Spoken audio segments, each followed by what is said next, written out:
সুস্থ আছেন Mesut Ozil.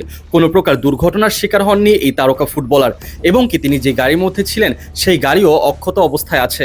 মূলত ওজিল যে গাড়ির মধ্যে ছিলেন সেই গাড়ির প্রোটোকলের জন্য আইন শৃঙ্খলা বাহিনীর যে গাড়ি ছিল সেই গাড়ির সাথে অটোরিকশার সংঘর্ষ হয়, আর এতে করে আইন শৃঙ্খলা বাহিনীর সেই গাড়িটা কিছুটা ক্ষতিগ্রস্ত হয়, আর যিনি ড্রাইভার ছিলেন সেই ড্রাইভার কিছুটা আহত হওয়ায় তাকে হাসপাতালে ভর্তি করানো হয়। তবে সোশ্যাল মিডিয়ায় হঠাৎ করে একটি ভিডিও ভাইরাল হয় যেখানে দেখা যায় আইন শৃঙ্খলা বাহিনীর গাড়ির সাথে একটি অটোরিকশার সংঘর্ষ ঘটে এবং এই ভিডিও প্রচার করে কোথাও বলা হচ্ছে ওজিলের গাড়ি ক্ষতিগ্রস্ত হয়েছে, আবার কেউ কেউ বলছে ওজিলের গাড়িবহর ক্ষতিগ্রস্ত হয়েছে। মূলত এখানে গাড়িবহর বলতে আইন শৃঙ্খলা বাহিনীর গাড়ির কথা বোঝানো হয়েছে।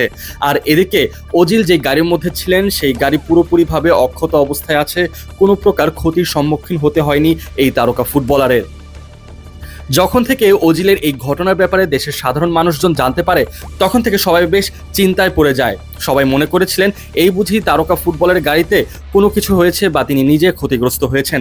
তবে আসল সত্য হলো এমন কোনো কিছুই হয়নি। তাই আপাতত এই তারকা ফুটবলারকে নিয়ে ভয় পাবার কিছু নেই। মূলত রোহিঙ্গা ক্যাম্পে একটি প্রতিষ্ঠানের উদ্বোধনের জন্য এখানে এসেছিলেন এবং রোহিঙ্গাবাসীদের সাথে খেলাধুলা ও ইফতার করেন।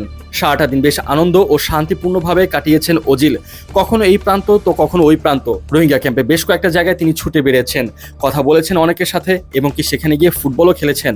খুব অল্প সময়ের মধ্যেই তিনি সবার মাঝে দ্রুত মিশে যান।